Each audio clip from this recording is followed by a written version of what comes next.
Entrevistas. Buenos días, saludo a Aida Manso y a Olinto Montiel como casi todos los jueves. Casi todos, porque a veces no nos da tiempo estar todos ahora con el sistema que traemos de producción, de grabar, de estar haciendo estos programas. Ya no los estamos haciendo en vivo por cuestiones de horarios y de temas técnicos, entonces los hacemos grabados. Hoy estamos grabando en el miércoles 23 de marzo a las 11:30 de la mañana.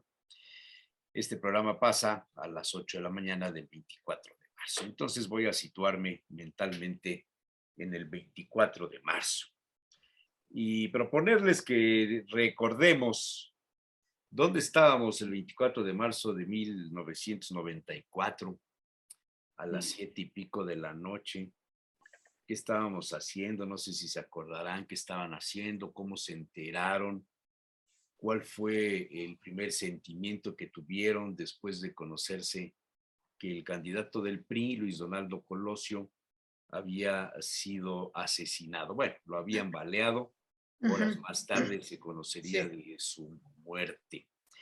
La fecha del 24 de marzo quedó inscrita en la historia porque pues nunca se había dado en el caso en el México independiente de un candidato presidencial que fuera asesinado. Habían asesinado a presidentes, pero no a candidatos.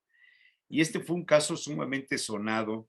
Le echaron la culpa al narco, le echaron la culpa a la confrontación que despertó el propio Colosio con su mensaje, con su discurso. Su viuda murió al poco tiempo, sus hijos le Sí. sobreviven. Su hijo, que se llama igual que él, se metió en la política, está en Movimiento Ciudadano y es el presidente municipal de Monterrey. Sí, Está así es. haciendo política, el nombre pues sirve de mucho.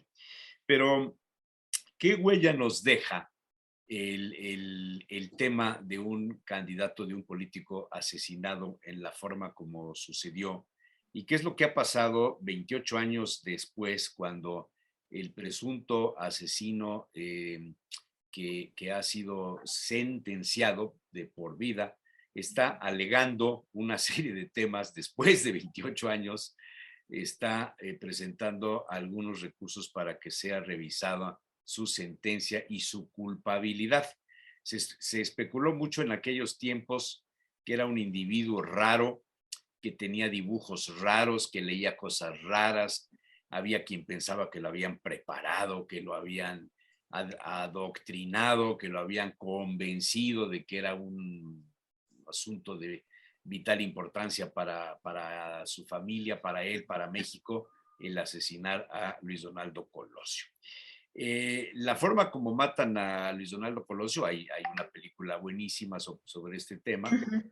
Sí. No sé si la han visto, pero ahí se revelan muchos asuntos de los ángulos de disparo, de que realmente el ataque como se hizo, pues no era como para matarlo, sino salió así, pues pasó. El asunto terminó en la muerte de Luis Donaldo. Hubo especulaciones que si el individuo que nos presentaron, Aburto, era o no es el que está en la cárcel, que si lo subieron a un avión y que lo tiraron y que desapareció y que mil cosas. Yo conozco a una persona, un amigo mío periodista, estuvo en el penal en donde estaba recluido Aburto.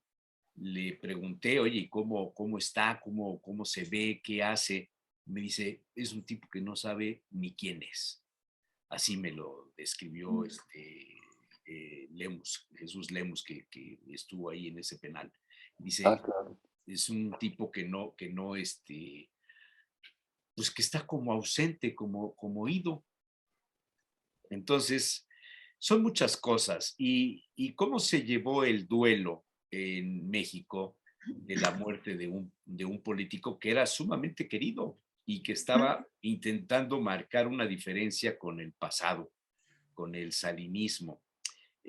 Un político que rompe con el grupo compacto que había generado Salinas en donde estaba Camacho, por ejemplo. Al poco tiempo asesinan a Ruiz Massieu, que era otro de los cercanos a Carlos Salinas. Todas estas cosas que sucedieron al sistema político mexicano lo dejaron muy herido, y en consecuencia después pues vinieron todas las cosas que pasaron, el EZLN, el tema de Cedillo, la llegada de Fox, la repetición del PAN con Felipe Calderón, luego la recuperación del PRI con Peña Nieto y todos los intereses que significó, hasta la llegada de López Obrador, 28 años después. Yo pensé que quizá habría alguna mención de esto en la mañanera ayer, no dijo nada. Como este es un programa que estamos grabando el día miércoles y lo pasamos el jueves, pues no sé si hoy jueves habrá dicho algo o estará diciendo algo el presidente. Bajo la perspectiva de la psicología, del tratamiento del impacto de la muerte, del duelo, no solo el duelo a la familia, a la esposa que estaba muy consciente y además tenía cáncer y sabía que se moriría pronto. Los hijos pues eran muy pequeñitos, Sí. no sé hasta dónde habrán dimensionado lo que significó esto y cómo les afectará ya siendo mayores el ser hijos de un candidato que fue asesinado. El duelo para los mexicanos, el duelo para los priistas, ¿cómo la ven? Hijo, es que se puede tocar desde diferentes ángulos, ¿no? Fue una cuestión muy fuerte para todo México, Se como le bien llamó dices tú. magnicidio. Como bien dices tú, no fue nada más para la familia, creo que a todos nos dolió mucho porque era un candidato querido. Se veía que iba a hacer cosas diferentes, se sabían por lo que él era, por su discurso. Entonces había muchas esperanzas en ese momento y sobre todo que pues estaba tan cerrada la opción para la izquierda, en ese entonces el PRD, que era la opción viable, lo que veíamos que sí podía ser, ¿no? Que era lo que se anticipaba. Entonces fue una cuestión que realmente afectó, a mí en lo personal me impactó muchísimo porque pues nadie se lo esperaba, ¿no? Que además en un evento en el que era querido, que estaba todo ahí para que las cosas estuvieran bien, ¿cómo se pudo dar esta cuestión, ¿no? Y todo lo que vino posteriormente, como tú bien dices, todo el mundo estábamos incrédulos ante los comentarios, que se había llegado vivo, que si ya no había llegado vivo, qué pasaba, estábamos a la expectativa de todas las notas que se dieran y sobre todo esperando una verdad ansiada de que se nos dijera realmente qué había pasado. Y creo que hasta la fecha seguimos, creo que ese duelo que tuvimos en esa ocasión, en la medida que no se dice la verdad, que no se plantea cómo fueron las cosas y realmente qué sucedió, creo que todavía el duelo sigue porque si no sabes las circunstancias en que se dieron, es muy difícil que lo puedas superar, porque hasta la fecha seguimos sin saber, seguimos dudando si el aborto que está ahorita en la cárcel es o no es. De hecho, yo creo que si tú haces una encuesta, nadie cree que el aborto que está en la cárcel sea el que lo mató. Definitivamente no. Entonces te quedas además con ese enojo de toda esa mentira, de todo este teatro que se hace al cual pues, nos han venido acostumbrando de hacer una serie de escenificación de lo que sucede y te quedas sin saber la realidad. Y creo que eso es lo más frustrante, porque si no tú sabes qué pasó y ya te enteras y lo sufre y se acaba el duelo, pero en la medida en que no sabes, no podemos superarlo, ¿no? Sí, bien dices, Sara, creo que esto se presta a una visión desde varios ángulos, varias aristas. Desde el punto de vista psicológico, me parece que mucha gente de México vivimos primero un golpe, un shock brutal, eh, el desconcierto, se queda uno impávido y sobreviene después de esto quizá la desesperanza. ¿Por qué la desesperanza? Porque había mucha, y válganme la redundancia, por favor, la esperanza de que con Colosio por fin íbamos a tener un país pretendidamente democrático. Creo que la democracia en México no ha existido pues, prácticamente nunca, y yo me atrevo a decirlo, y asumo mi responsabilidad en ello, hasta ahora con este nuevo régimen. Antes de esto, la democracia no existe, no existía. El ejercicio democrático es una vacilada, no es una manipulación a todas luces. Y desde el punto de vista psicológico, lo sabemos, las personas que estamos involucrados en la psicología social, en el movimiento de masas, se hace a través precisamente de los medios de comunicación, para los cuales Televisa, TV Azteca, pero sobre todo Televisa, ha cumplido un papel de manipulación de conciencias espeluznante, ¿no? Verdaderamente espeluznante. Entonces, creo que la desesperanza se instaló en mucha gente que esperábamos por fin tener un mejor país, pero sobreviene esto que tiene muchos puntos de parecido con el que sí fue un magnicidio, con John F. Kennedy y otros, porque no llegó a ser presidente en ese caso. Parece ser, a lo mejor me equivoco, el magnicidio es cuando se mata a un presidente, ¿no? Él aspiraba a hacerlo, entonces no llegó a hacerlo, pero sí fue impedir precisamente que él asumiera la presidencia, pero lo que se deja ver muy claramente y cada vez más claramente es los intereses ultra perversos de una dictadura, de un partido, en este caso y más bien de gente como Salinas, ¿no? Sabemos bien en su perfil psicológico, yo no lo conozco del todo, pero de lo que puedo apreciar hasta donde yo me doy cuenta es que Salinas es una persona perversa a más no poder. Ese tipo de personas que solamente se interesan por su beneficio, por el poder, por la política, por el dinero, y se acabó. Personas para las cuales el pueblo, la gente, no tiene valor absoluto, no, ninguno quiero decir, ningún valor. Entonces, con Colosio se instala en mucha gente la desesperanza, la desilusión, el miedo, ¿sí? Y nuevamente, víctimas, la mayoría de un engaño brutal, porque ciertamente parece ser, no sé si ahora estés más enterada, de algunos estudios de fisonomía, en los cuales no coincide las primeras imágenes del que disparó, que parece ser que no nada más fue un disparo, no lo sé, y no coincide con los rasgos, tiene un nombre especial esas medidas del rostro, no coinciden con el que está en la cárcel ahora, ¿no?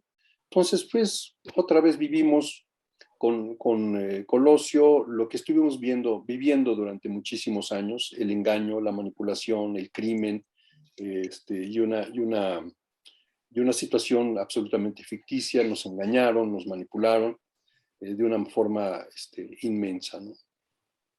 Doctor Gómez. Hola, ¿qué tal a todos?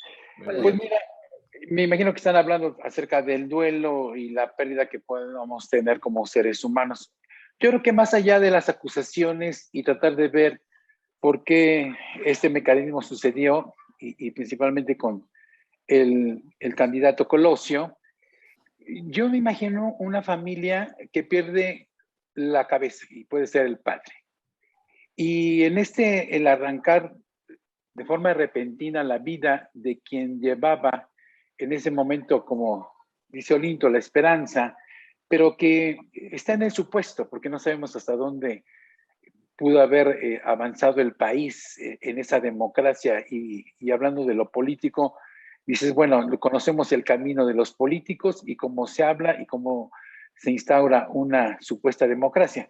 Pero el arrancar a una persona del seno familiar o nacional, y que todos hablábamos en aquel entonces, yo me pongo a pensar en cuanto a los hijos, ¿no? Hoy en día, tratando de dar una explicación más allá de lo político, es decir, me quitaron a mi padre, después se fue mi mamá, que tenía una enfermedad como el cáncer, y en esa pérdida constante, y lo único que te quedaba era el abuelo o la abuela dentro de esta contención. Y todos nos quedamos así en ese duelo permanente y que no hemos podido superar tal vez en nuestro pensamiento y nuestro imaginario, pero que es muy doloroso. Yo creo que dar respuestas, podemos dar muchas respuestas y no llegamos a ningún lado, pero pues es un dolor, ¿no? Es un dolor como familia, o todo lo que imagina actualmente el presidente municipal de Monterrey, el hijo, Y en esta participación política, es decir, tengo que estar en la política como abogado que es y seguir el camino de mi padre, sus sueños, y que son sueños del padre, pero no del hijo, y que cada uno tiene su camino. Entonces, en esa desesperanza y también esa incertidumbre, en donde todos nos quedamos y las preguntas seguirán ahí nuestro pensamiento imaginario, ¿no? Pero es mucho dolor. Yo creo que una vida le duele a otro ser humano el decir por qué suceden las cosas y por qué de ese modo. Y algunos superarán ese duelo, otros se van a permanecer ahí pensando y tal vez alrededor del propio dolor, que a veces uno tiene su propio dolor y cuando sucede en el de enfrente, otra vez uno lo asume y otra vez despierta esa dolencia. Yo creo que es tiempo de superar, estamos en otro México muy diferente, ya los supuestos pues ya quedaron atrás y la historia ya lo ha calificado, pero yo creo que ya hay que superar esos duelos y seguir avanzando en lo que los mexicanos queremos o como familia queremos. Pero vamos avanzando y 28 años después, los abogados defensores de Mario Aburto están pidiendo una revisión de la condena y del trato y de la forma en la que sacaron la información o las declaraciones o todo esto. O sea, 28 años después se está rehaciendo el tema, incluso de poner en duda, lo han dicho ustedes, si el que está ahí dentro es el que lo mató y si realmente el que lo mató responde al nombre que conocemos. O todo fue un montaje al estilo de Carlos Loret con la francesa, con la chava esta, cuando el secuestro, cuando el Florence Cassés. Florence Cassés con el tema de García Luna, etcétera. Sí. Fue un montaje, al primero, yo me acuerdo muy bien las primeras escenas de un individuo, Jesús se llamaba Ortega, creo, que lo presentan con una chamarra llena de sangre, con bigote. Y dicen, este es el que disparó, y la foto recorrió todos los noticiarios de esa época. En aquel momento no había internet como hoy, no había todas las cosas que tenemos de Twitter y demás. Y resulta que este individuo que luego fue presentado ante la policía, pues resulta que era un agente del CISEN que estaba destacado en esa zona. Yo conocí en aquella época al que era el delegado del CISEN en aquel territorio, y el cuate también quedó como pasmado. O sea, es un asunto que te maten un candidato, o sea, tu responsabilidad, andar cuidando la seguridad, todo esto. Todas las personas que fueron llamadas a declarar, los policías de ahí mismo, los que contrataron por fuera, los encargados de la seguridad personal de Colosio, el general que estaba al mando de su presunto Estado Mayor, porque todavía no era Estado Mayor, porque no era todavía presidente. 1 o 2 poblanos aparecieron en las listas de los llamados, el encargado de la vigilancia, de la logística, era un capitán poblano cuyo hermano ahora está en la Secretaría de Cultura de Puebla. Estuvo llamado a declarar porque estuvo ahí, porque estaba en el grupo, ¿no? Que si fueron los transportistas, que si fue la mafia, que si fue el narco, 1000 cosas. ¿Qué tanto el saber la realidad nos ayudaría a ver hacia adelante? Dice el doctor Gómez, hay que ver hacia adelante, pero es que hemos seguido viviendo, la vida sigue. 28 años después, y nos acordamos de nuevo del asunto porque Aburto está pidiendo que revisen su caso. Pero es cosa juzgada. No importa, no importa, se puede pedir la revisión. Efectivamente, el asunto es ¿por qué ahora? Es decir, ¿qué tanto ahorita ven las posibilidades de que se pueda realmente hacer una revisión real porque no es lo mismo fingir que haces una revisión de un caso a que de veras lo lleves a cabo. Entonces, ¿qué tanto ahorita están las condiciones para que esto se dé? Porque no era posible. Yo no sé si antes él había intentado algo, pero ahorita sí se ve todo ya más armado como para buscar, Sí, revise mi caso. sí, pero todo esto te hace pensar que hay quien cree o hay quien sabe que lo que Que nos no es, dijeron no es la que verdad. no es, claro. Sí, sí, claro. Yo creo que se confiaron en que el tipo de régimen iba a seguir y no contaron con que Andrés Manuel y esta nueva administración llegara. Pero no sé si tenga que ver el Andrés. régimen de ahora, o sea, no sé hasta dónde, o es un distractor, también. No lo sé, pero yo creo que aunque no hay un vínculo estrecho entre, digamos, la fiscalía, obviamente, y el poder ejecutivo, yo creo que hay cierta esperanza de que las condiciones que se están viviendo en México pudiesen facilitar, si se puede decir facilitar, porque yo creo que de todos modos es de miedo, pues desenmarañar, profundizar en este caso, porque yo creo que hay poderes muy grandes. Yo hace rato mencioné a Salinas, pero yo creo que también Salinas es parte de elementos muy poderosos, como en el caso de Kennedy, ¿no? Entonces, ojalá y sí se sepa la verdad. Eso, imagínense todo lo que traería como consecuencia. Yo creo que como eso y como el caso de Ayotzinapa, hay que luchar contra intereses muy oscuros. Sí. Así que ojalá, ¿verdad? El año pasado, en octubre, en una de las mañaneras, el presidente habló de que su gobierno protegería a Mario Aburto si daba una versión diferente de lo que había pasado en el asesinato de Luis Donaldo Colosio. Y de ahí es que se presentaron una serie de temas relacionados con las denuncias que los familiares han presentado en la Comisión Nacional de los Derechos Humanos por presuntos actos de tortura en contra de él para sacarle información. Hay un expediente que se revisa en donde está el tema de que se descarta que haya existido tortura y hay denuncias de parte de los familiares y están promoviendo un amparo para que se investigue la tortura en el caso de Mario Aburto. De hecho, si se comprueba, perdón, si se comprueba que hubo tortura, que ahora esto es algo que sí es interesante, cómo se ha destacado el peritaje para identificar si hay tortura, que obviamente es un peritaje caro, que no cualquiera lo puede pagar.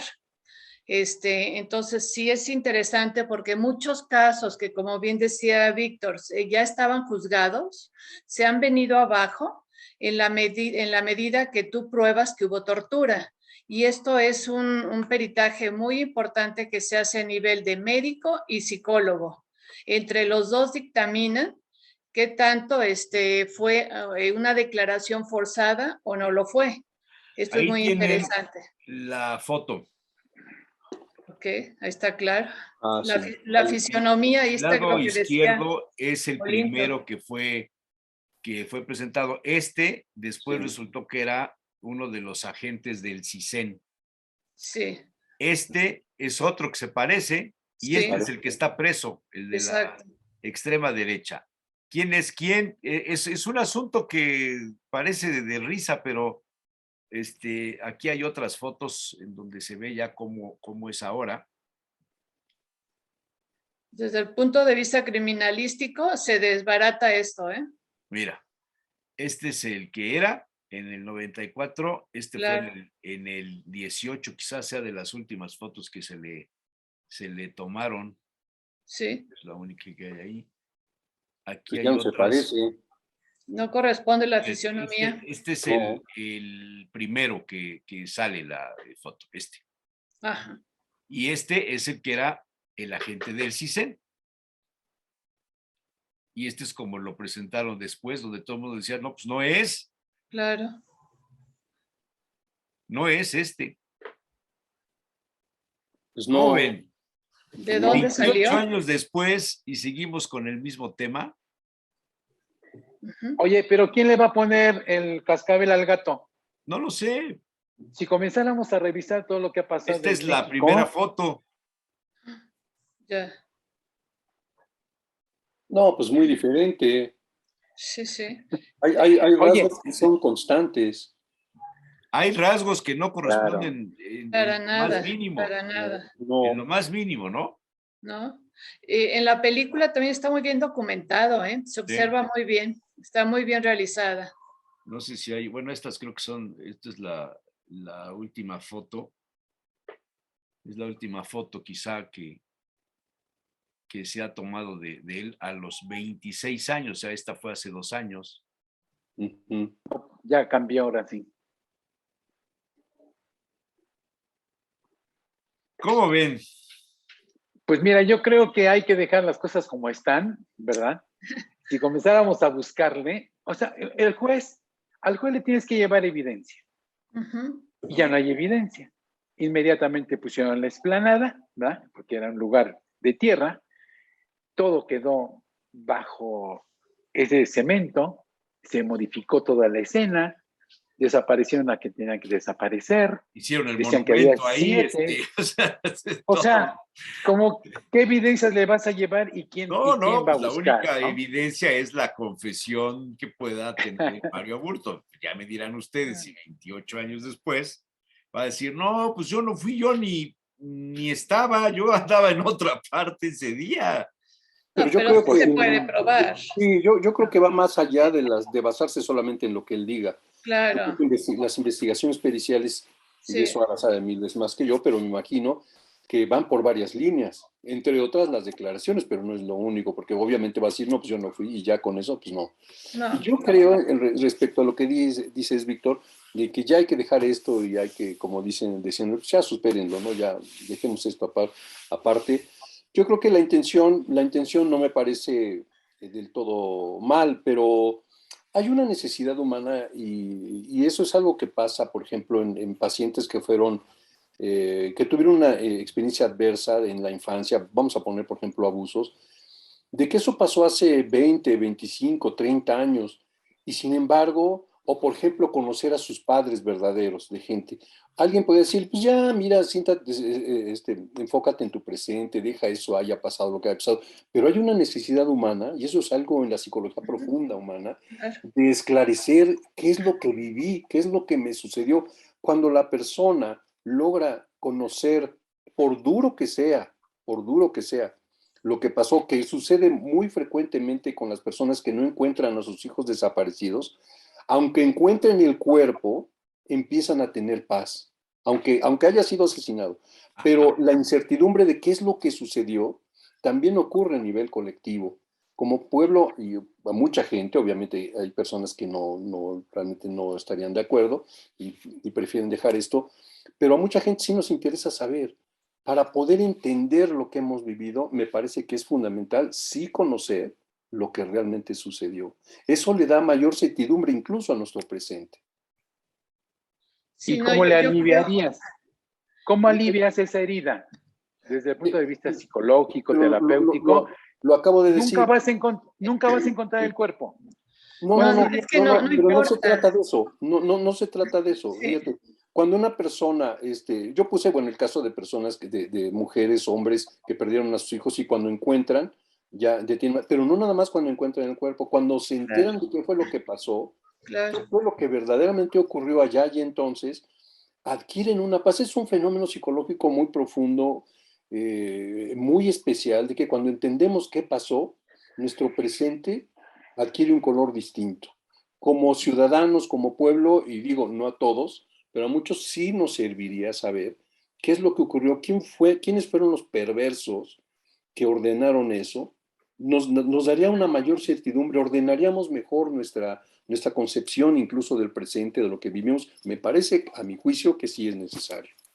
Yo creo Imagínate a que, tu papá, imagínate, te voy a poner un caso. Tu papá fue torturado, porque tú me estás pidiendo que te explique yo, fue torturado y te describo todo lo que le hicieron a tu papá. Y dices, y lo terminaron ahorcando, ¿no? el tipo que yo lo vi terminó ahorcándolo.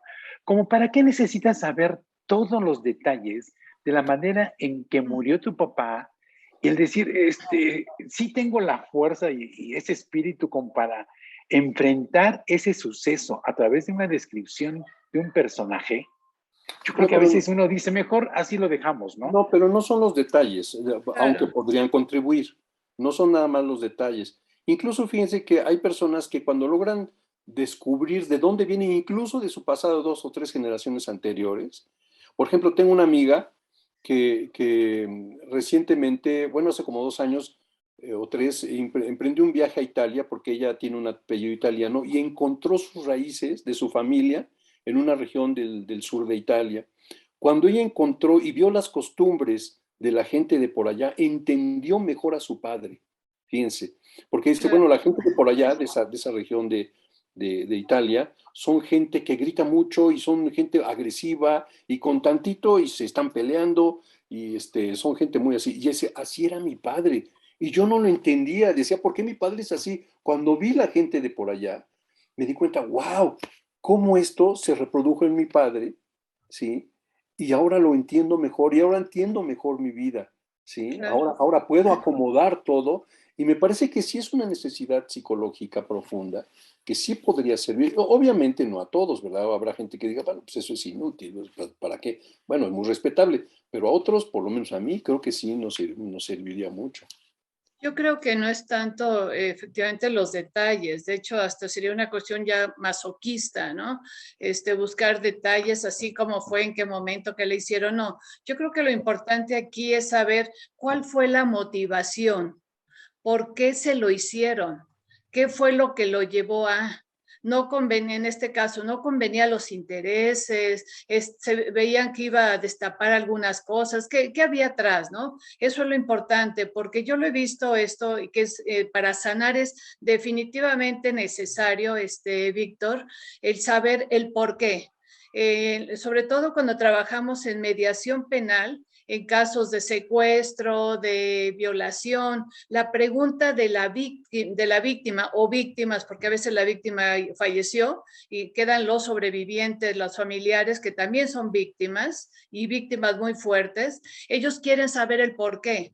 Y en la mediación penal lo que se hace es explícame, ya sea directo o a través de la familia, por qué lo hiciste, por qué me lo hiciste, por qué me violaste a mí, por qué me escogiste.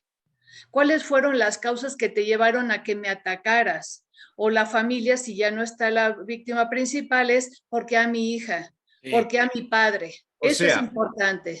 ¿qué representaba Colosio? Uh-huh. Pues sí, Cambia. cambio. No Sí. lo sabemos. No, No Bueno, lo gobernó, que tenemos, Hay una serie de discursos que no él hizo. gobernó, entonces no sabemos si representaba el cambio. sabemos lo que quería hacer, pero no sabemos si lo iba a hacer. Escuchamos su discurso. Sí. Nunca vimos que hiciera algo porque no fue presidente, No, pues fue, apenas era fue candidato. ¿No candidato. llegó? Sí, ¿Quiénes se enojaron de que él saliera candidato? ¿Quiénes se beneficiaron con que él haya muerto? Exacto. exactamente. ¿A quién salió ganando en todo esto, no? Lo que sí sabemos es lo que pasó después y es donde entra el enojo también. Sabemos todo lo que sucedió porque eso sí lo hemos vivido, estos 28 años que llevamos a partir de cómo se ha devaluado las cosas, cómo se ha desintegrado la sociedad, cómo se vino todo para abajo, eso sí lo sabemos. Y eso duele. pero son los mismos personajes de hoy, que de alguna manera ahora te están Sí, gobernando. yo Vienen creo de que ahí. sí, vienen de ahí. Por ejemplo, Andrés Manuel, él, Bartlett, muchos vienen de allá, sí.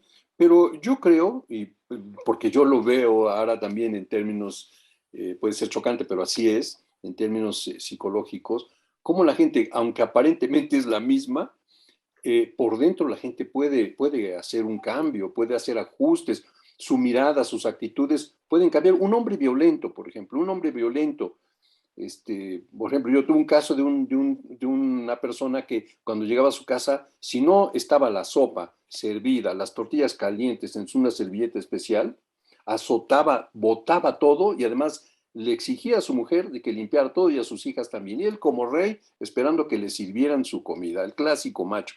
Bueno, por fortuna, unos meses después él aprendió muchas cosas, se dio cuenta de muchas cosas y cambió. Después él colaboraba con su esposa, él se hacía cargo de, bueno, no hay comida, puedo pasar por ella, yo puedo poner la mesa, yo también puedo calentar tortillas. Él cambió, ¿sí? No es frecuente, pero sí cambió para bien. Yo creo eso en un tema familiar. Pero a nivel social hay políticos que pueden reajustar sus actitudes, sus opiniones, y lo que allá y entonces veían de una manera, creo que ahora pueden tener una visión distinta. Aunque hayan venido de tal lugar, de tal partido, bueno, yo creo que ahora pueden ver las cosas de una forma diferente, ¿no? Yo creo que sí. Claro. Oye, Interesante. ¿a quién le conviene todo esto? Sacar otra vez a lo del nombre de Colosio. Pues que cada 24 de marzo se hace un homenaje y se habla de Colosio. Y ahora se cumplen 28 años. No es nada Bueno, nuevo. no es revivir el apellido Colosio por el hijo. Pero el hijo Sí está en tiene el Pues trono. es que el hijo, al meterse a la política, automáticamente da un banderazo a la puesta en valor del proyecto Colosio. Aunque, Claro. insisto, el proyecto Colosio, pues lo escuchamos en el discurso, veo a un México, no sé, me recordó un poco el discurso de Kennedy, de De Luther romper con King, el ¿no? De Luther pasado, King, de ¿no? De De Martin romper Luther con Luther King. King, el... más bien. De Luther King. ¿Perdón? De Martin Luther King. Luther King, sí. De tengo un sueño y todo eso, ¿no? Sí. Bueno, ok, ustedes porque Son extranjeros. han leído el de Martin Luther King y no leyeron el de Kennedy. Bueno, Pero vamos, finalmente estamos hablando solamente de discursos, no de realidades. Poner en valor hoy el apellido Colosio es abrir la puerta a un movimiento político amparado por un partido, Movimiento Ciudadano, que tiene dentro de sus activos un apellido que no tiene nadie, Colosio, como el PRD tuvo a Cárdenas en su momento, ¿no? Claro. Y pero que creo dicen que los conocedores que es el tercer lugar Colosio, ¿no? No sé, yo En las encuestas. encuestas que Bueno, hace está bien. Monterrey, pero digo, a nivel nacional, el apellido Colosio sí Pesa, es pesa. conocido, pero pocos Claro. saben que hay un chamaco de 30 y pico de años que quiere ser presidente y que se apellida Colosio. O sea, quizá dentro de 9 años, ¿no? Está joven todavía. Pero bueno, Claro. el caso es que cada 24 de marzo pues, salen estos temas. Y sigue sin Otros saberse la asuntos. verdad. ¿Perdón? ¿Eh? Y sigue sin saberse la verdad. sí, Claro. Como muchos otros, ¿eh? Como No, muchos se otros sabrá. cosas. Y Claro. no se sabrá. así es. Bueno, les voy a poner un asunto que merece el comentario. No sé si lo vieron, si no lo vieron. No lo he visto. Ah, el Yo video. tampoco. Yo no lo he visto. El Tren No lo he Maya visto. está destruyendo la selva, Ay, Dios mío. nuestro patrimonio natural. Ya se han talado cientos, miles de árboles y podrían ser millones más. Se están contaminando los ríos subterráneos y cenotes. Y cabe mencionar que en esa zona está el sistema de ríos subterráneos más largos de todo el planeta Tierra. Y se estima que se desarrollaron a lo largo de 2 millones de años. No podemos destruirlos. Sería imposible recuperarlos. Le estamos quitando su casa a miles de especies nativas. Estamos quitándonos nuestra propia casa. No somos sus adversarios, somos mexicanos y queremos la vida para todos nosotros. No necesitamos un tren que no tenga evaluaciones ambientales, que no cumpla la ley.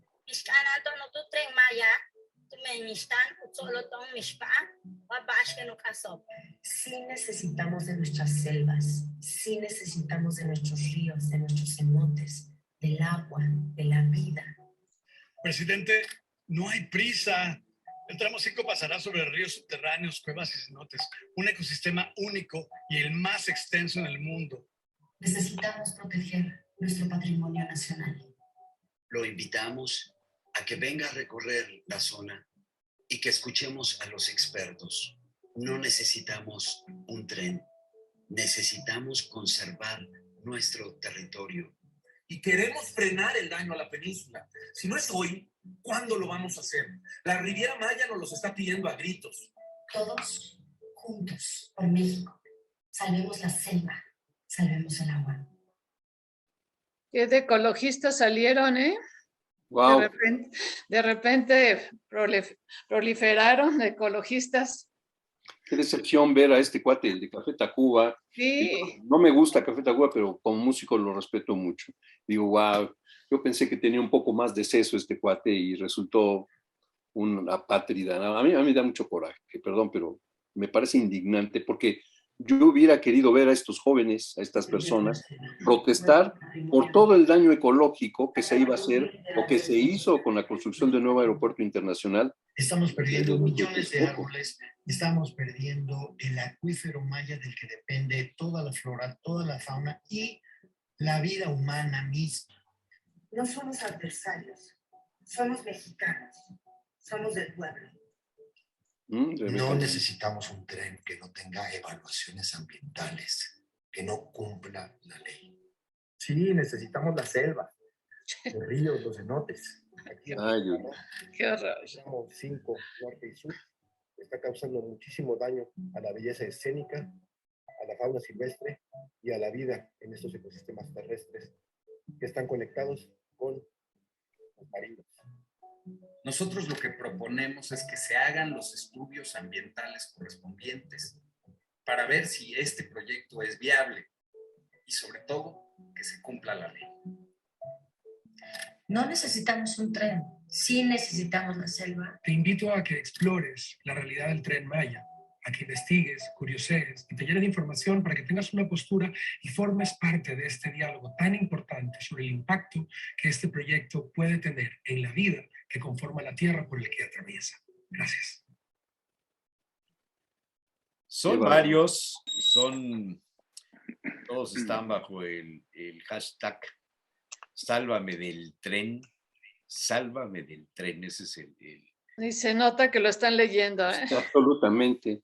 Hay que hacer otro que se diga, sálvanos de estos. Sí, qué horror. Es increíble, porque yo me pregunto, estos jóvenes han convivido con las comunidades mayas, han ido, se indignaron o se han indignado ante las afectaciones de las zonas de bancos coralíferos de la región del Caribe. No han hecho nada. Con todas las afectaciones que se han hecho en el Caribe, no han dicho una sola palabra, es más, ni se enteraron.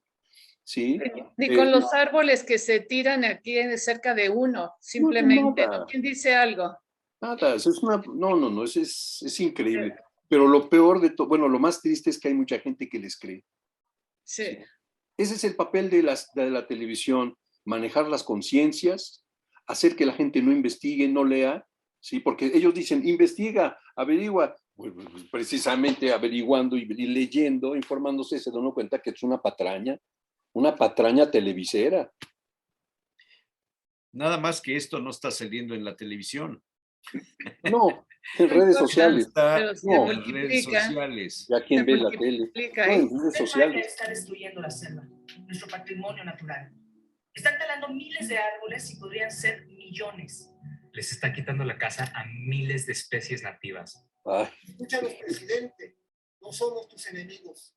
Somos quienes te elegimos, gente de tu propia gente. Y hoy nos hacemos presentes con respeto y atención, con una preocupación que requiere de tu juicio, sensatez y artificio para darle solución. No necesitamos un tren que no tenga evaluaciones ambientales, que no cumpla la ley. Tren Maya,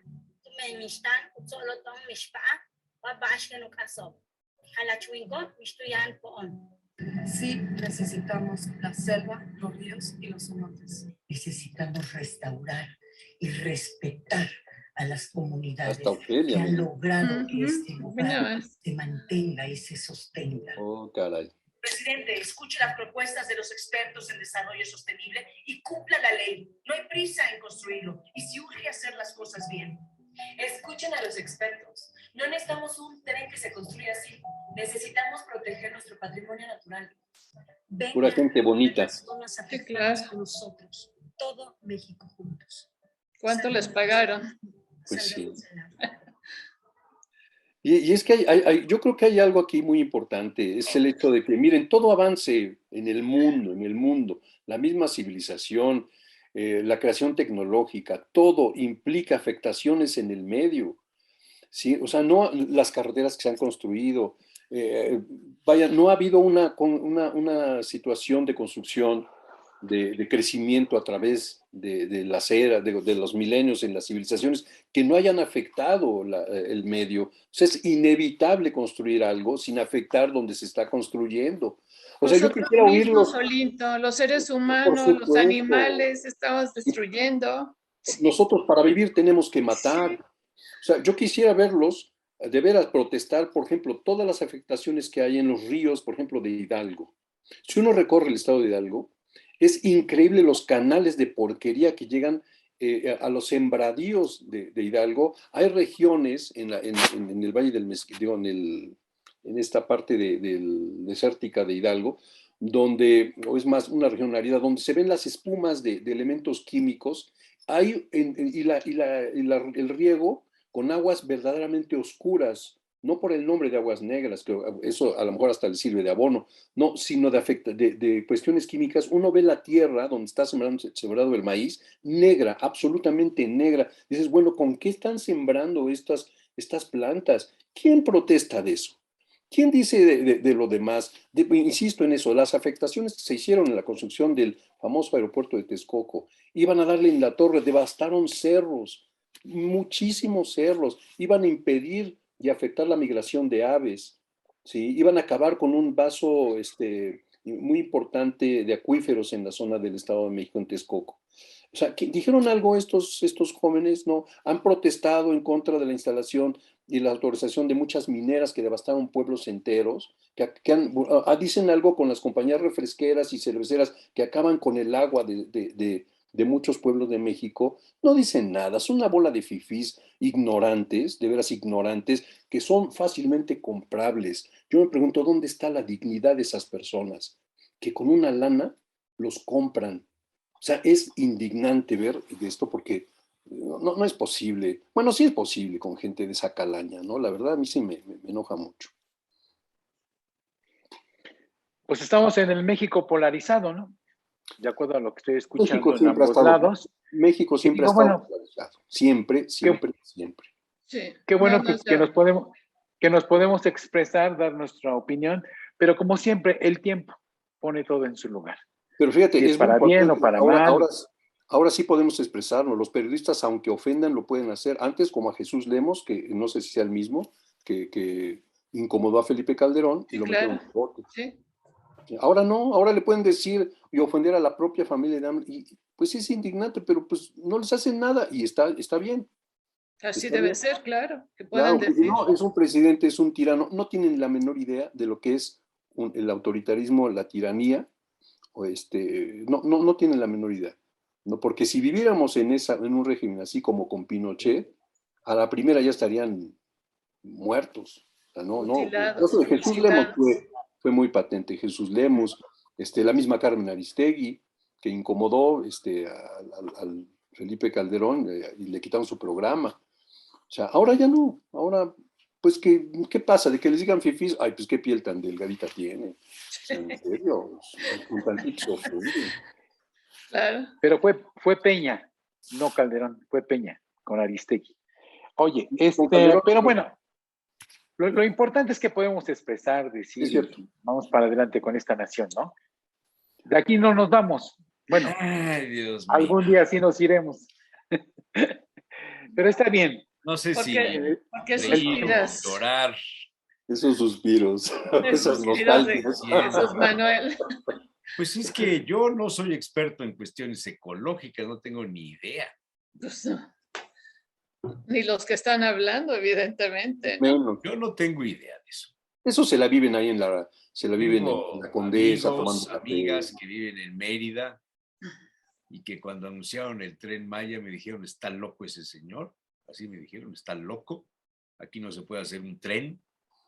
Estamos llenos de agua, hay cavernas por todas partes, me dijeron mis amigos. No tengo la menor idea. Y otra cosa Pero, que se comunican, sí, que si el agua se contamina, que si están talando los árboles, que si hubo un juez que ya dio un amparo para detener la obra en el tramo 5.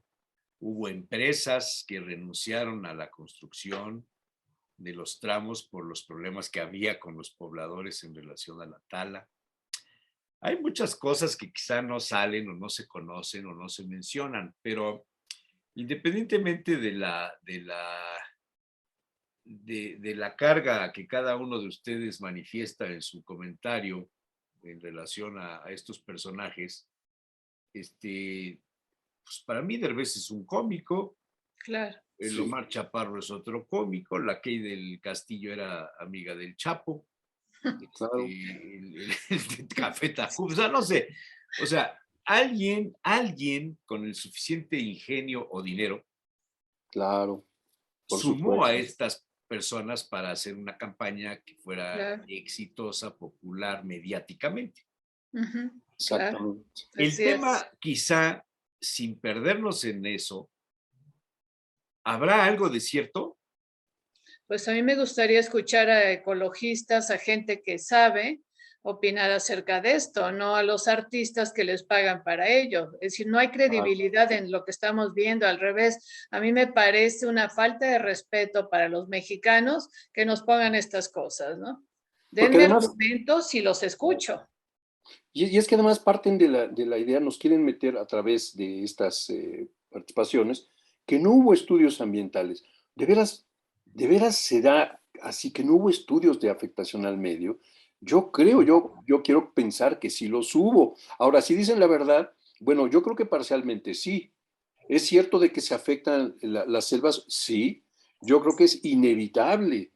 O sea, así como se han afectado en la construcción, por ejemplo, del tren que va de México, de la Ciudad de México hasta Toluca.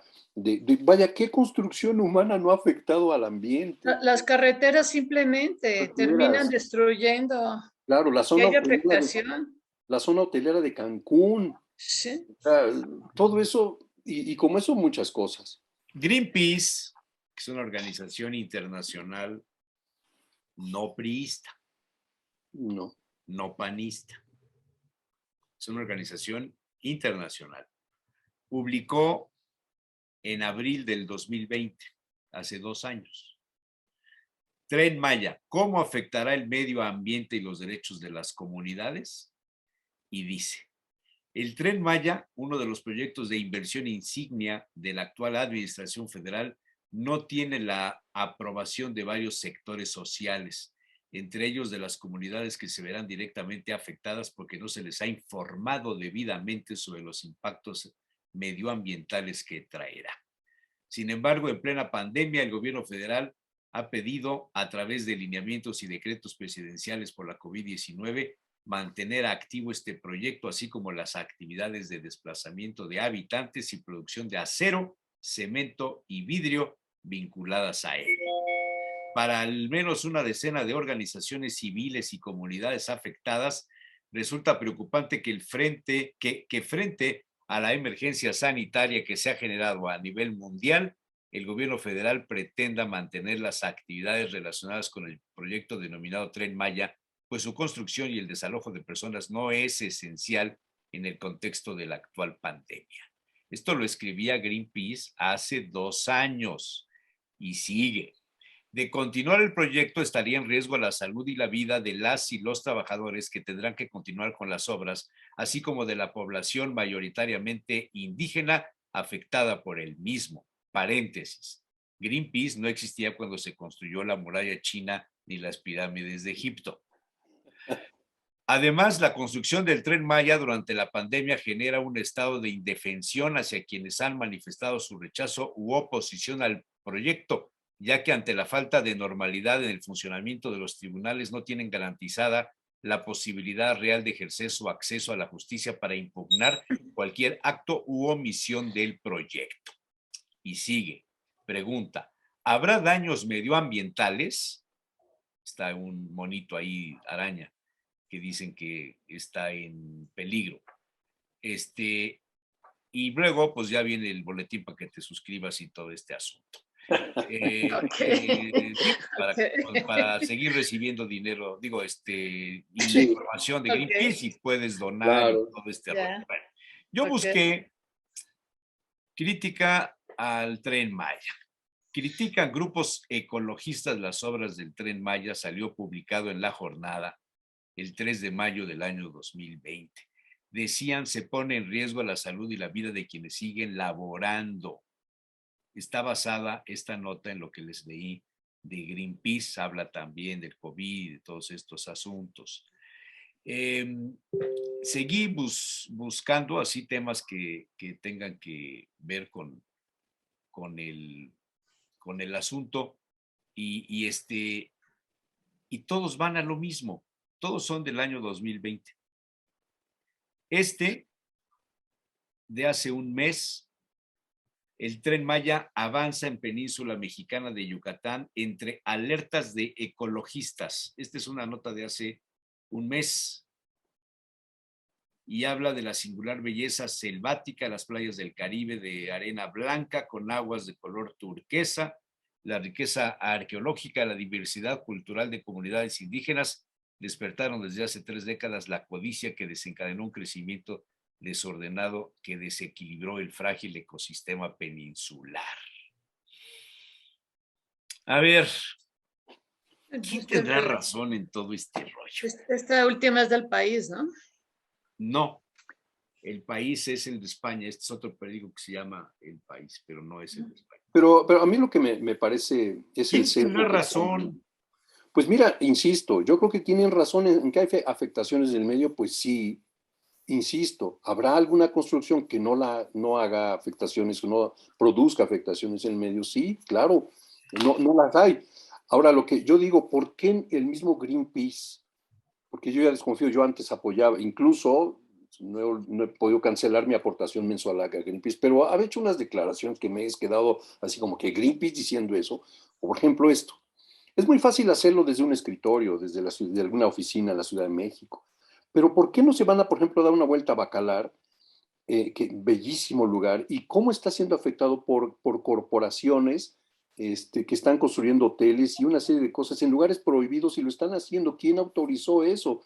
Están afectando mucho las zonas de los estrematolitos con unas piedras bellísimas, orgánicas, por así decirlo, y nadie está diciendo nada. Hubo afectaciones en venta de terrenos para que construyeran hoteles en la Riviera Maya y afectaron mucho zonas importantes ecológicas. Sí, todo eso ya pasó. No, pero ya pasó. Pero ¿alguien ha dicho algo de eso? No, pero ya pasó. Yo pregunto, ¿quién tendrá razón? O sea, ¿realmente está en riesgo el ecosistema? ¿Realmente está en riesgo la ecología? ¿Realmente no hay estudios? ¿Realmente se está destruyendo la selva? Yo no creo que no haya habido estudios. Pero no es de creer, o sea, usemos el sentido común. Es como con el caso del aeropuerto del Nuevo.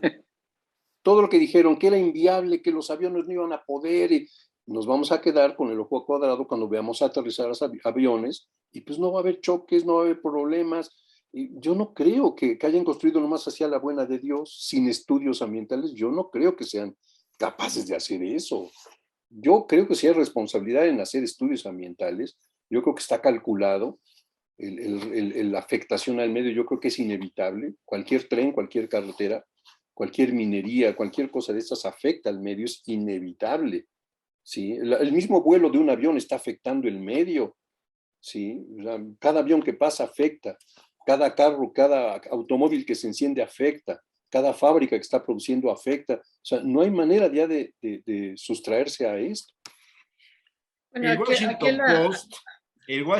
Post. Aquí hay que ver también otras cosas. ¿Por qué tanto ruido ahorita? ¿Por qué tanta crítica en este momento así desbordada? Entonces también eso hace sospechar que otras cosas hay atrás. El Washington Post publicó en su sección de opinión hace un año casi, en junio del año pasado. Opinión: el Tren Maya ya no debe atravesar la reserva de Calakmul. Lo escribe Carlos Carabaña. Carlos Carabaña es dibujante y reportero y forma parte de la unidad de investigación del diario El Universal en México. Y aporta algunos datos. Dice: la reserva de la biosfera de Calakmul en México tiene la segunda mayor extensión de bosques tropicales en América, solo superado por la del Amazonas. La Secretaría de Medio Ambiente mexicana la alaba como la mejor conservada de la región y es hogar de 80% de la flora de toda la península de Yucatán, de 350 especies de aves y un centenar de mamíferos, incluyendo animales en peligro de extinción como el pecarí, labios blancos, el pavo ocelado o el jaguar. Pero si los planes del gobierno de México de construir el Tren Maya, uno de los megaproyectos que impulsa el presidente Andrés Manuel López Obrador, siguen adelante, llegarán miles de turistas a una selva conservada y habrá una franja vallada de más de 40 metros de ancho que creará una frontera humana a lo largo del tramo Selva 2 del tren. Este es el más largo de la ruta con 287 kilómetros e irá de la zona de Bacalar en el estado de Quintana Roo a Escárcega en Campeche. Este dato se me hace más serio. Hablar de un asunto como esto, se va a dividir, van a hacer una valla. Esto sí se me hace un asunto digno de considerar. Habría que ver. Habrá que ver si realmente se va a construir esto, Bueno, ¿no? esto lo dijeron el año pasado, ya no sabemos si lo construyeron o no. Pero aún así, fíjense, por ejemplo, pongamos la autopista México-Puebla. Si lo vemos, también es una división. Eso afectó la ecología de los bosques, por ejemplo, en Río Frío, allá en la zona montañosa. Vimos que las especies desaparecieron, que todo sí, el bosque de Manzanilla se lo cargó el pintor. Bueno, Manzanilla. Pero eso fue otra cosa. Pero realmente las carreteras México-Orizaba afectó la ecología, mejor dicho, el entorno ecológico. Pues no, o sea, que digamos 40 metros a lo largo de una vía afecta el entorno, desaparecerán las especies, el jaguar, que ya hay re poquito, por cierto, y no de ahorita, sino de por sí. No, pues ya los jaguares ahora hasta son rectores de universidades. Pero además son mañosos porque, mira, cuando dicen no, que las comunidades están protestando, no es cierto. O sea, miren, por ejemplo, cuando las comunidades se organizan para protestar, como en el caso de Atenco, vimos lo que pasó, ¿sí? No dudo que haya grupos de comunidades mayas que estén opuestas a este proyecto, seguramente sí, pero la gran mayoría, por lo que yo me he enterado, sí apoya la construcción porque saben el desarrollo y el potencial económico que eso va a representar. Y yo creo que lo vamos a ver con el tiempo, yo creo que sí. No creo que la selva va a desaparecer. Yo no creo que por esta construcción todo va a quedar como un desierto. No es así, no lo creo. Habría que analizar esto con los especialistas que están a cargo de la obra, ¿no? Y realmente qué tanto se está haciendo para salir de dudas, porque pues todo lo que digamos es pura especulación. Nosotros no sabemos realmente cómo esté. Exactamente. Sí. Yo nada más pregunto, ¿quién se va a beneficiar con este tren y cuál es la función? Unos dicen que es de turismo y que pues, todas las comunidades van a enriquecerse, ¿verdad? Porque van a pasar los turistas. No sé a qué velocidad, pero van a pasar. ¿Qué es carga? Que van a transportar también. Y digo, bueno, ¿quién se va a beneficiar ya en los extremos de este tren? ¿Quiénes los que van a recibir todo ese alto beneficio? Y cuando yo hablo de esto, hablo de Chapa de Corzo. Y digo, bueno, Chapa de Corzo, aquí en Puebla. Me fui hasta Chiapas. Aquí en ajá, a donde iba a estar todo esto de la fábrica, ¿cómo se llama? Chiapas, ¿no? Del Audi. Del Audi, sí, es lo que quise decir. Del Audi. No, es que me fui en Chiapas, entonces de repente. Es Chachapa, ¿yo qué es? No, Ajá. Chachapa es aquí en Amozoc. No sé dónde, no sé, el Audi. ¿Y quién se benefició con esa obra, no? Y si fue buena o no. Y la historia nos los da, ¿no? Dices, bueno, te da la razón a ti o a mí. Sí, pero ¿quién tienes se razón. benefició en esta población, no? Y digo, no sé. Pero hay un No enfoque, lo sé. ese es un enfoque un poquito distinto, tienes razón. ¿Quién se benefició? Pues los grandes empresarios, ¿no? Porque en el caso de los, ¿quién se beneficia de las generadores de energía eólica en el Istmo, por ejemplo? Pues todos los dueños de esas máquinas, ¿no? Porque la gente, aunque les pagan, pues realmente se vio muy afectada en todo eso. A ver, si esta obra la hubiera propuesto Fox o Peña Nieto, ¿hubiera tenido la misma resistencia? Pero otra vez es el enfoque, es como el aeropuerto, el de Texcoco, ¿sí? Aunque fue hecho con parte del capital del gobierno, bueno, del público, pues lo que se buscaba era beneficiar a las empresas, pero ahí se enfoca el beneficio a las empresas, empresa. En este caso, el enfoque es distinto. Sí se toma en cuenta el beneficio de empresas, ¿por qué no? Pero también el beneficio a las comunidades, detonar desarrollo. Yo creo que no nada más económico, ¿sí? Porque es de las zonas muy, muy pobres.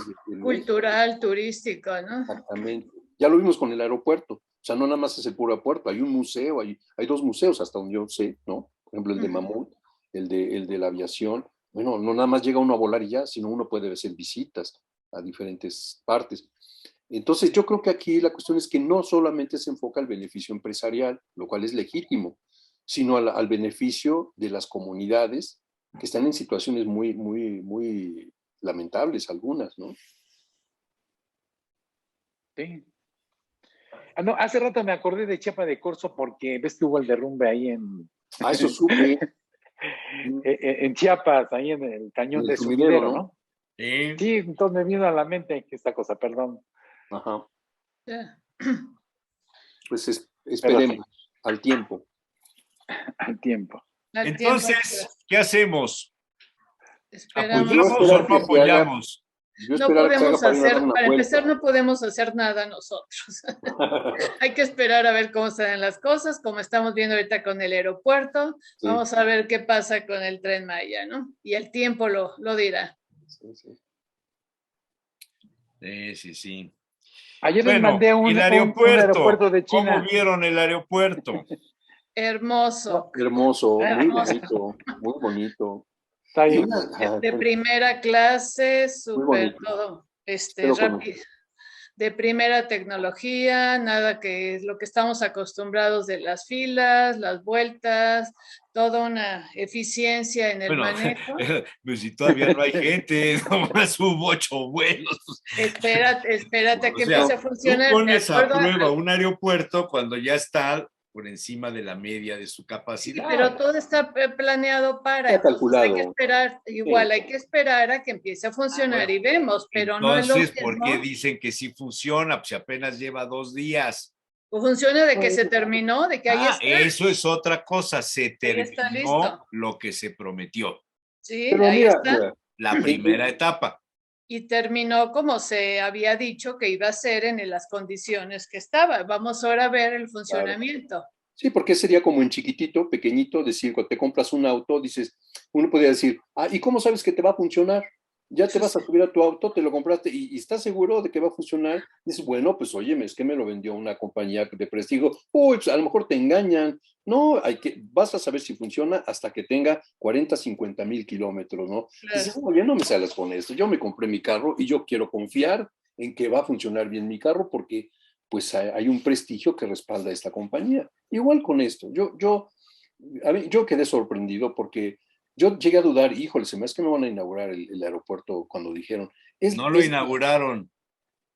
Bueno, ya está funcionando. No. Sí, pero a ver, fíjate bien, no lo inauguraron. Porque no se pueden inaugurar porque están en plena electoral. Bueno, pero hizo la entrega. Se entregó, pues. El constructor le entregó la administración al director y el presidente fue testigo. Eso es lo que pasó. Bueno, no podía ser más que es testigo ahí. Cierto. Sí, Pero yo sí, totalmente de acuerdo. Sí, es cierto por estos sátrapas del INE. Pero bueno,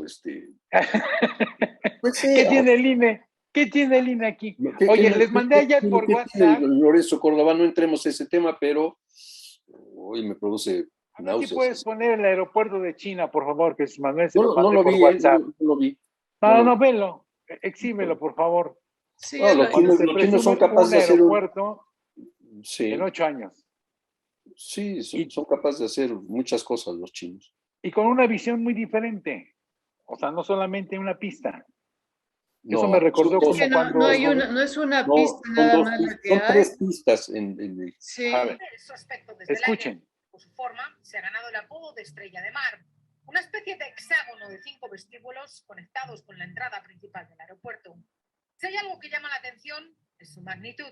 Tiene el tamaño equivalente a 97 campos de fútbol. Pese a sus medidas, recorrer la distancia entre los puestos de control y las puertas de embarque más lejanas se espera que no lleve más de 8 minutos a pie. No solo sus dimensiones son exorbitantes, también su precio. Su construcción, que comenzó en 2014, ha costado 11.500 millones de dólares.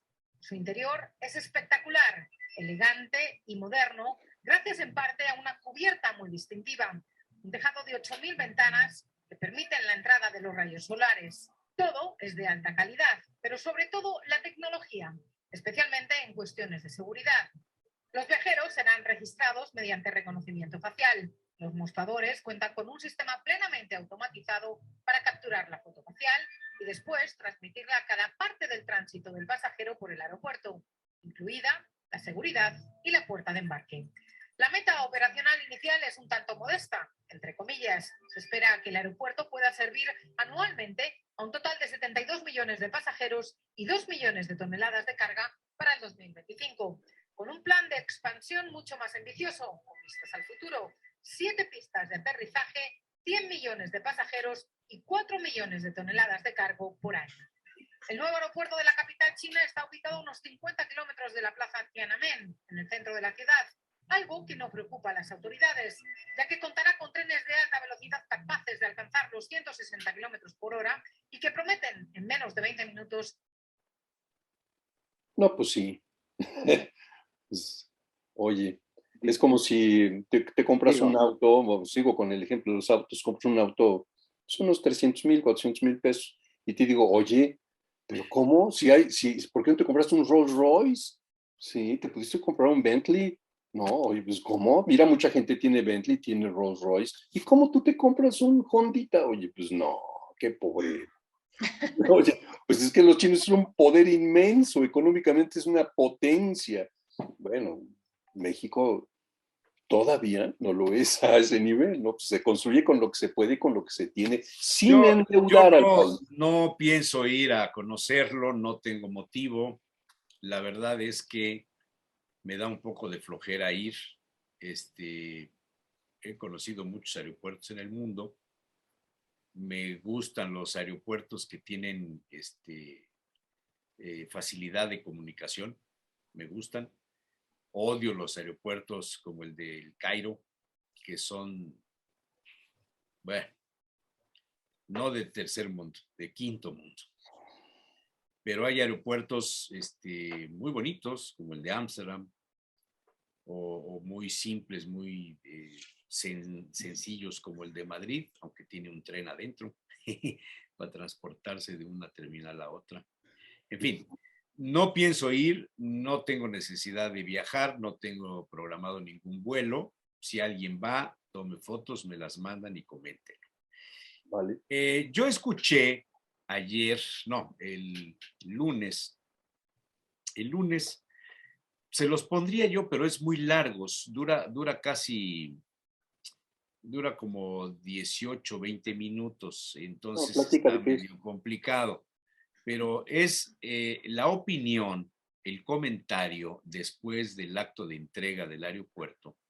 El arquitecto mexicano González Pando, González algo, es el que hizo el proyecto. Es un arquitecto muy afamado, vive en Chicago. Se llama Francisco González Pulido, no es Pando, Francisco González Pulido. Él es el director y fundador de FGP Atelier. Ha tenido dentro de sus trabajos el haber hecho varios aeropuertos. Es un proyectista, un arquitecto de primerísimo mundo, mundo. Y él hace el comentario, entre otras cosas, de que el gobierno solicitó sus servicios por su amplia experiencia internacional.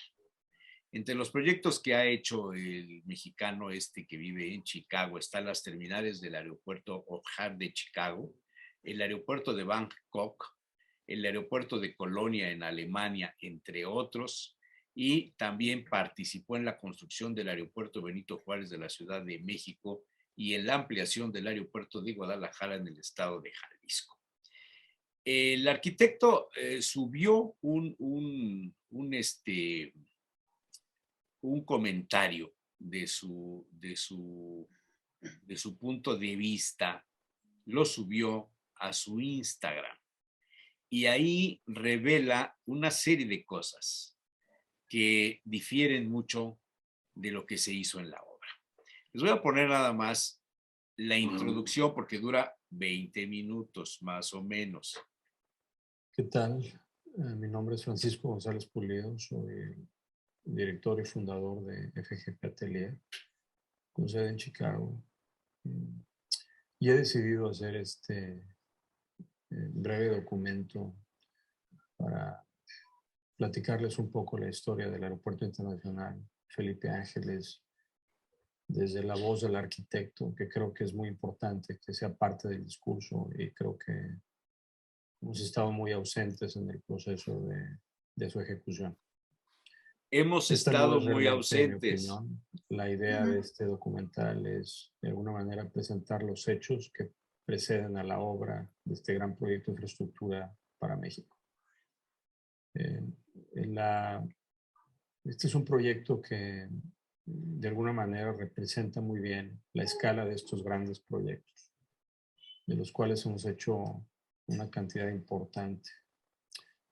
Y son proyectos tan grandes y tan ambiciosos que de alguna manera el proyecto establece su propia agenda. Son proyectos que no pueden ser el capricho de nadie o que tienen que ser controlados por fuerzas que le dan a este proyecto balance, ¿no? Porque solamente así podemos garantizar un proyecto funcional y un proyecto que operativamente sea eficiente y seguro. En realidad yo desconozco lo que se está haciendo, no he tenido la oportunidad de visitar la obra, he visto algunas cosas en redes sociales y encuentro el resultado hasta ahora muy distante del diseño que hemos hecho. Yo considero que yo llevo este proyecto por mi experiencia en proyectos de este calibre y esta tipología. A mí me toca hacer con mi socio Helmut Jahn la expansión del aeropuerto de Chicago, de las 3 terminales, el plan maestro del aeropuerto de Bonn, en Colonia, la terminal 2 de ese aeropuerto también, el estacionamiento, la estación de trenes. Bueno, ahí habla de su experiencia y todo ese rollo, pero la parte inicial donde dice lo que se está haciendo difiere mucho del proyecto. Y empieza a enumerar los acabados, las cubiertas, la distribución de la plaza, una serie de temas que no tienen nada que ver ni con la ideología, pero acentúa mucho esto de que un proyecto de esta magnitud no puede hacerse al capricho de alguien. Tiene que responder a una serie de cuestiones y hace una división entre folclore y cultura. Y dice, yo concebí el proyecto como una aportación cultural de Mesoamérica al mundo. Y por lo que he visto, se privilegió el folclore. Es fuerte. Si quieren el enlace se los mando. Sí, somos 20 yo lo minutos. vi, No pero es- también no es dice un que él no punto lo ha de vista visto. político. No, dice, yo no he ido físicamente, No ha estado no he ahí ido físicamente, pero físicamente. lo que veo no coincide, está alejado con lo que yo diseñé. Habrá Habrá que que ver. esperar, Hay que pero ver. me parece un punto de vista muy respetable. Sí, claro. Sí, pero se deslinda del proyecto. No, o sea, él se hizo el deslindó proyecto, del a él le mandan a hacer el proyecto, pero el hecho de que tú hagas el proyecto no quiere decir que tú vas a ser el constructor. Claro, Son claro. cosas diferentes. Claro, así Pero él es. se deslindó ayer en otros escritos, que ya hay que leerlos, y él se deslinda de este proyecto porque él no tuvo la ejecución. No, Le pero es mandaron que a a él hacer no el lo proyecto. contrataron para Es que no ejecutarlo. estaba para Nada llevarlo más a para el cabo. diseño. A Sí, él está lo todo contrataron cambiado. para hacer el proyecto, punto. Sí, nada más. Nada más. Está todo Ya, cambiado. ahí No, terminó todo su no, trabajo. todo no. Bueno, Algunas Todo los no, baños, no, no, no, no. los baños no. No, esos son tonterías. Esas Esas son son nimiedades. tonterías, por favor. Nada que ver. Hay que esperar, ¿no? Son Igual. tonterías, son tonterías. Yo creo que, mira, no sé, a lo mejor voy a decir una tontería, pero el hecho de que el arquitecto puede, obviamente, los proyectos arquitectónicos pueden ser muy bellos, pero ya en la ejecución, en el momento, ya a la hora de los hechos, eventualmente, y se sabe, se tienen que hacer ajustes, a veces se tienen que hacer cambios. Entonces, como Sí, tú nada más que dices, había que normalmente esperar. cuando haces los cambios, los consultas con el autor del proyecto para que no se pierda la parte conceptual. Pues O sí. sea, en el idioma de los arquitectos, este es un asunto muy delicado. Ok. Porque es la concepción de todo un ente. Sí. Por ejemplo, uno de los puntos es los acabados de los techos. Si alguien va, por favor, díganmelo, porque parece ser que los techos son de lámina, no pusieron plafones aislantes, o no los han puesto, o no los van a poner, o al final se les ocurrió que se veía mejor así. Una granizada, aquello va a ser tremendo, ruido. Probablemente. Pero creo que es interesante abrir el pensamiento y escuchar al arquitecto.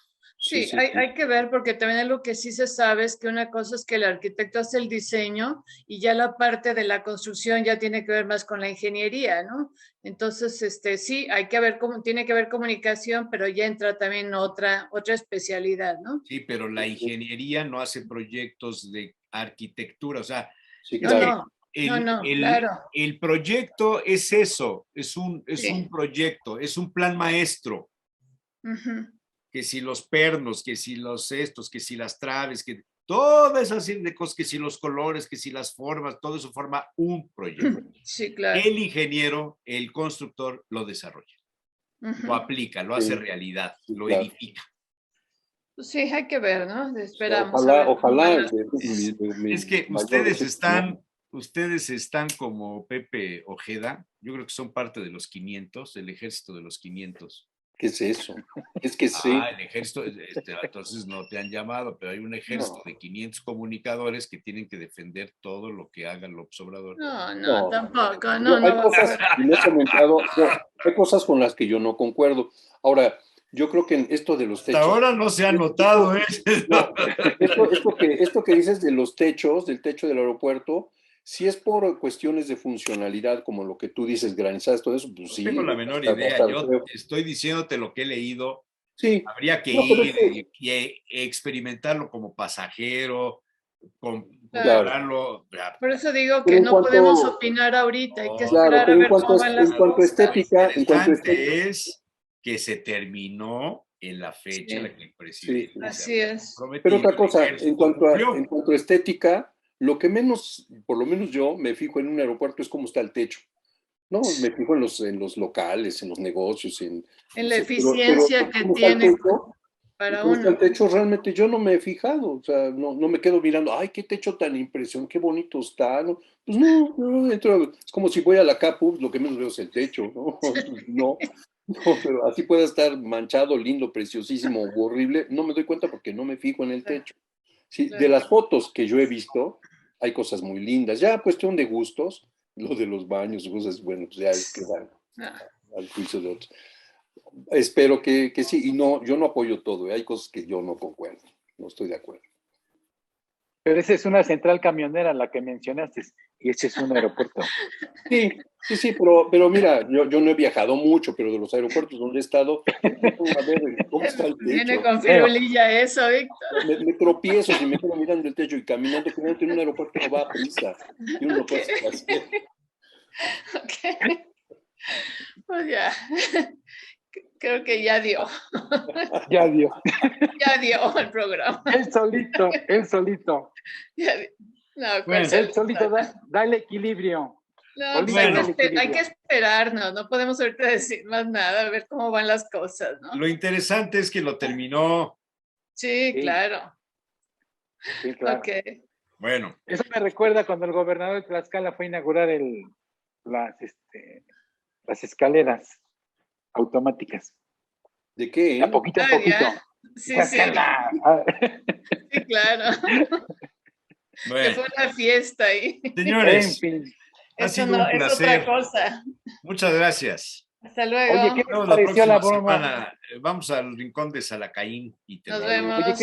Oye, ¿y la broma de Beatriz? ¿Qué onda? ¿Les gustó? La regañó. Una broma. Una buena regañiza de Andrés Manuel. Una broma nada más. Una de cal por las de arena. Pues sí. Pero ¿vieron la reacción de Andrés Manuel? No le gustó. Sí. No le gustó nada. No le gustó. ¿No? El primo está atrás. Pues el primo estaba atrás. Pues ya le fueron con el chisme. Bueno, gracias. Pórtense bien. Nos vemos. Adiós. Chao. Bye.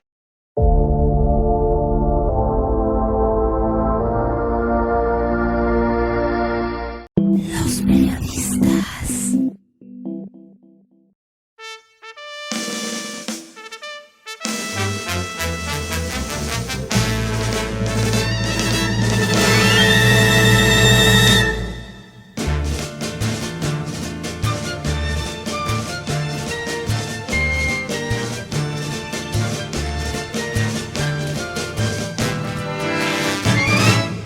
Para el último desayuno antes de disponerse a trasladarse al aeropuerto, el aventurero Salacaín había elegido un establecimiento francés popular hoy día en Madrid, La Rollerie, donde tiene fama la bollería y algunas formas de preparar los huevos.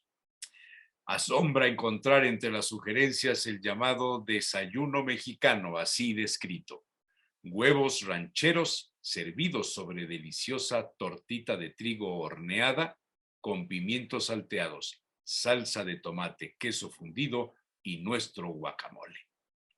Curiosa palabra, tortita de trigo en lugar de tortilla de maíz, y el toque del queso fundido y los pimientos. Pero bueno, pensaba Salacaín, algo se asemeja, al menos el nombre. Optó por los famosos y bien preparados benedictini, el estilo Copenhague.